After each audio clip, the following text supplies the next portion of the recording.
ความรักระหว่างสองเฮาพอถึงข่าวแม่เจ้าให้ไปขอสินสอดของอ้ายบ่พอขาดใจแท้นามีแต่ตัวกำมากหัวใจที่มอบให้กับคำสัญญาคงต้องต่อเวลาหาเงินเพื่อไปขอเจ้าต่อเวลาให้อายจักหน่อยเด้อคนดีหักสองเฮาคงไปได้ดีตามแผนที่วางไว้มีแต่หักแน่เจ้าคงบ่เอาเพิ่นก็อยากให้ลูกสาวสบายจำเป็นต้องหยุดพักไว้พักใจสู้ข่าวต้นทุนของอายบ่คือเขาหักสองเฮาอย่าให้มันจางลงขอเพียงให้เจ้ามั่นคงต่ออายคนนี้เงินพ่อมือใดอายสิไปขอแต่งลาคำแพงฝากบอกพ่อกับแม่อายหักเจ้าหักจริงหักแท้อายให้สัญ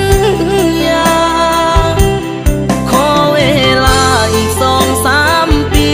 หักษาของดีเสื้อไผ่เด้อลาฮอดมือเฮานัดสัญญาขอน้องแต่งงานที่เหตุใดตอนนี้ก็คือเพิ่มหักเฮาเข้มแข็งอย่านอกใจอย่าให้ไผมาแซงแทนที่ห่างเฮา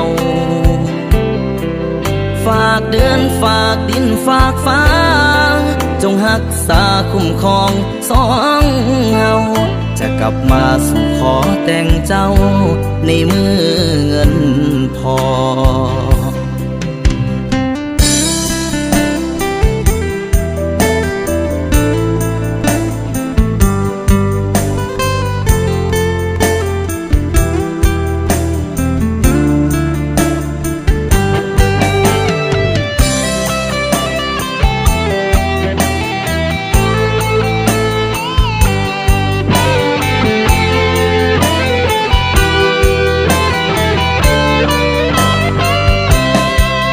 ต้นทุนของอายบ่คือเขา